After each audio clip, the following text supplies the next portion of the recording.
for having me. I'm super excited to join your discussion about romantic relationships. I love sharing my perspectives on it.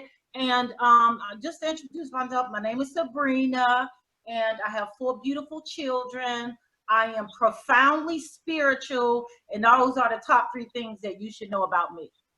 I'm so glad to find those things out, actually, Sabrina. So, what about you, Lena? Now, I know you're married. You know that I'm married. Sabrina, where do you fall in? Oh, I'm single, darling. I'm single, and actually, I'm really not on the market right now because I have so much going on in my life, and I'm trying to help my children get to that place where they need to be. I'm in the process of building and developing a nonprofit organization where we provide mentorship and enrichment to young girls, adolescents, and young adult women. And I'm learning how to self-care. And I'm just not at that place. I don't even know how to trust. I just have some issues going on with me where I'm just not ready right now for romantic relationships right now. And that's awesome, actually, that you're able to identify. But now, let me tell you this. Although I deeply desire to have a romantic relationship, it's just right now. But another thing I find challenging for me is in order for me to open up my life, this person has to be my equal. And it's a bit challenging sometimes, encountering people who are mentally, physically, emotionally, and spiritually your equal. So that's another reason why. Yep. And that is Lena, real. I didn't even know you were married. Yeah, well, I've been my husband. Somebody gets to have fun at night and in the morning. What? How long? We've been together for, I think this year 13 or 14. And then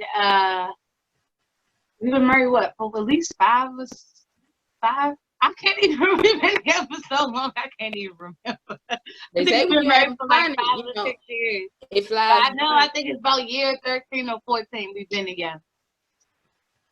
Well, I was going to say that. Well, go ahead, Lena. What were you going to say about Sabrina? Did you want to finish what you were going to say? Oh, I was saying that's awesome that you can identify that you have some things that you want to work on before you try to, open yourself to somebody else, because it can hinder people, or it can affect people if you're going through some things, or if you're trying to work through some things. And so the fact that you're able to identify that, hey, I need to work on me first before I try to do anything with anybody else or bring anybody into my situation, that's good, because a lot of people have toxic traits or have things that they definitely need to work on, and they still go and mess with somebody else or interact with somebody else or be in somebody's space or open up that wound or whatever you want to call it, knowing daggone well that there's some things they need to work on. And now they then drag somebody else into it and make them feel miserable or make them feel whatever it is, instead of just working on themselves and making themselves whole, and then coming to somebody else who's whole, and y'all got 2 whole parts, right? Instead of 2 halves. Yeah. And trying to make 1 whole part. Yeah. And let me tell you, I'm super transparent. I don't have a problem with that. Now, let me tell you something, ladies. I told my children last year that I was going back on the market in 2021. So now that COVID-19 has arrived, I'm gonna have to kind of kick it back a little bit. But I'm gonna tell you, if chemistry, connection, and physical attraction finds its way to me, and this individual we equal. Woo! You on the way? Fun begin. You on the way? I will tell you that I'm a little hard on myself. Like, no, you're not accessing my family. I got to make sure you're not crazy. Yeah. You're not looking at women. Girls like to walk around the house with these shorts and stuff like that on. And just, you really never know. So I've actually had an in-love experience, and the person did not make it to my house or to meet my children. I mean, because we were definitely not the same. And, character is everything to me. Amen. Like, you have some people go into shutdown mode. It's time to talk. How do you have a relationship with an individual and you are not allowed to express your feelings? I mean, Right. my heart very well. God is all the way alive up in here. You know what I mean? And so, like, we can't have no anger and doing all this fussing. Right. If we hit a space and we disagree, we need to sit down and talk. But like some people, they're not willing. I know some people that they like this. I don't want to hear it. You know, like, Right. I don't want. How do you not hear it? I didn't mean to jump to something else, but yeah, that's a No, big but deal. you doing the But right I thing. just, Yeah, you're right. although I'm not on the market, if you know, if I were to encounter that chemistry thing with somebody, you know, to have chemistry with somebody and you know, connection and physical attraction, those are rare things, and you know, you don't always get to encounter something real. And so if that showed up, I might have to rethink this 2022 thing that I, you know, am now talking about. But yeah, that's very, very serious. But what I was going to ask you, because I didn't get to make it, I've been married before, and the biggest thing that I've learned about marriage is if you want it to work, I think you have to accept the person for who they are. I don't know how to do that. You know what I mean? If what I think you should be doing as the leader of our household, if it complete, and it's not all about what I think it should be doing. I think like if you're living a life that's pleasing to God, it shows. You know, if you are being the person that God created you to be, it shows. And Right. so anything other than that, you know, because like my mouth is, sometimes it can be like the sharpest knife in the drawer. You know what I mean? You know how to say stuff to people and you know that type of thing. But yeah, I think that accepting people for who they are is a really big deal in marriage. Well, I think that's very very honest. Like for real, that's honest, because in retrospect, you do have to accept someone for who they are and completely understand that that's who they are. And then on the flip side, when I say that you just said something that's very commendable, you said, I'm not doing that. I can't do that. And the reason why is because if I have a standard of expectation and I accepted you here, I still expect you to elevate to that expectation. And you may be okay with staying there. And I'm not going to accept that, right? I mean, that's what it sounded like to me. And I totally agree with that. I think that when you are in a union together, both parties should actually naturally move together. And sometimes that one party may say, hey, you're not moving with me. And then the other party needs to say, oh, I didn't realize I wasn't moving with you. Let me start moving with you again so we moving on the same direction. And you do have to accept somebody for who they are. And that's hard. That is completely hard. Because sometimes, guess what? Sometimes who people are doesn't mean that they are go-getters. It doesn't mean that they're a bad person. They may not be financially sound. It doesn't mean that they're a bad person. However, my expectations are my expectations. And that means you don't meet them, so you disqualified. I approve that message. Oh, she's frozen. Well, when I talk about accepting somebody for who they are, it's just like I don't know how to do it, honestly. Some people know how to do stuff to keep the peace. Now, I don't know. Like I'm gonna tell you, I have a problem with toilet seats up, stuff all over the place. Like I feel like, because you remember, all of us are working hard now.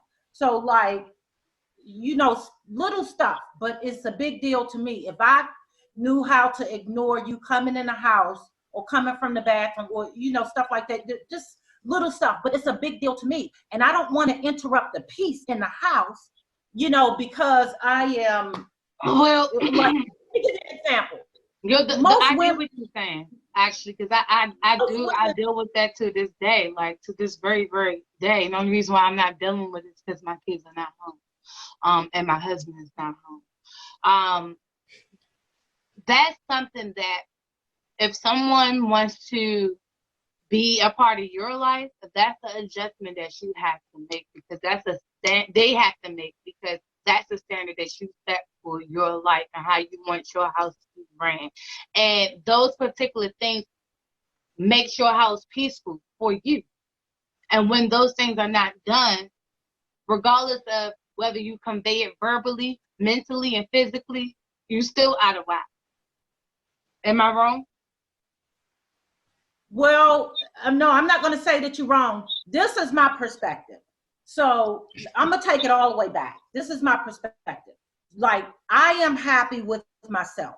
Mm-hmm. I don't need nobody to bring me happiness. I need some satisfaction. So right. If you come in my life, it's because, you know, we want to meet each other's emotionally, satisfy that heart. Oh my God, that's a big deal. And, you know, do other things. So, you know, for you to come, I'm already happy. So if I open up my life to you and I allow you in, and I'm not even getting to the point where marriage, because that's like on a whole new level. You're talking about living in the same space with somebody, you know, and, you know, stuff like that. So you want to be selective in that process. But I'm just saying, like, for me, if you have not worked out your trauma, if you have not found the God in your heart, bring it alive to give you peace, happiness, heal yourself, teach you how to love yourself, teach you how to love your family, take care. You can't make it, because you're not going to be able to roll over this way.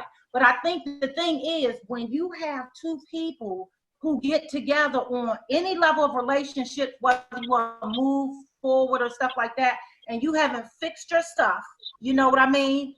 You're going to have some problems. Any little thing, you can spend some money, and the other partner might think, why did you go and do that? Y'all never talked about, you know, money and stuff like that. I mean, it's a lot of different things, but I think the biggest thing is I will say that I have spent over 10 years allowing God to come alive in my heart, to heal me, to fix me, to teach me, to show me how to be a better mother, and all these types of things.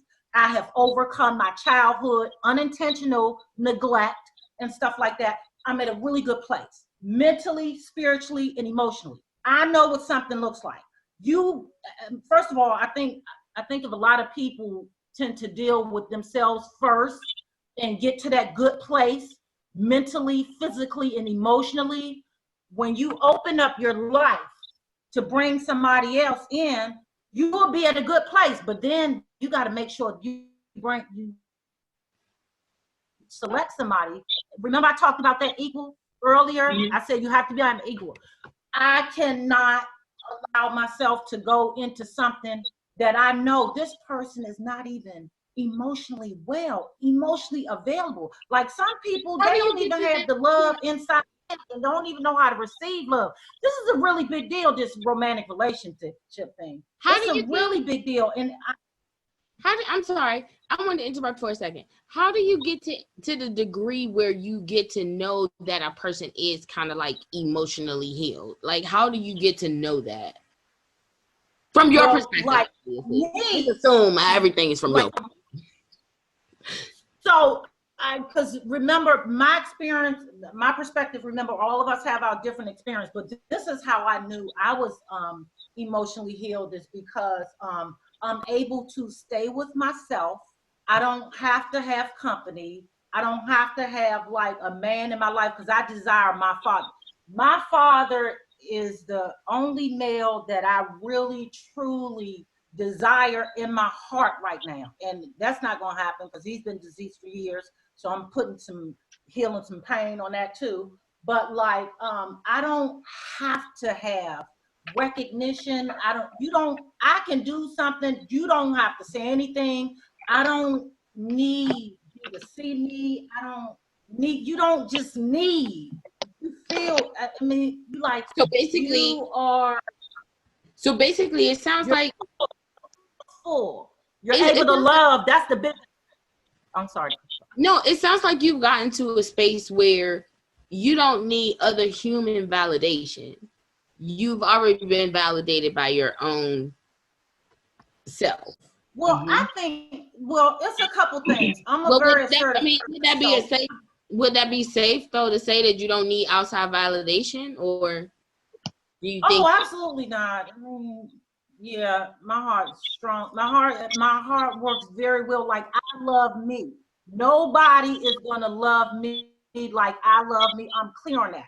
So if I open up for you to bring some love up over here, it better know how to do. I mean, it needs to be able to satisfy my heart, and that comes from a place where like emotional wellness is everything in my personal opinion.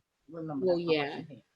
The emotional aspect of yourself allows you to give and receive love. And that is the biggest part about life. Love. Love. I'm talking about different levels of love. The godly love, your self-love, parental love, the love of friendships, romantic. Yes, darling.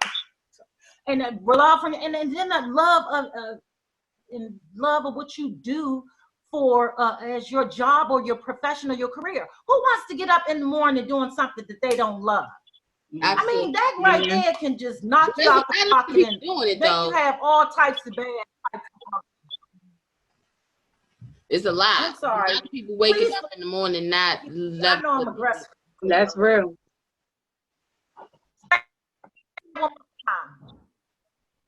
What's that? We freezing. Say that one more time. I say there's a lot of people that wake up every morning that have to go and do a job that they absolutely do not love. I'm gonna tell you, I stay in my lane. I'm gonna do something that I'm able to do. I go dig in my natural gifts and talents, and I will do that job, and I will do it well on a professional level and all. I mean, it might not be ideally like Diamond D's is all the way in the heart, girl. You talk about in love, oh Lord. When you get to a place where you do stuff because you love it and you don't even get paid for it, then you know you love it. You know what I mean? It wakes you up in the morning. You like, oh my gosh, it's on your mind. Don't you know how when you are in love, it's what I call it. When you're in that in love state, you thinking.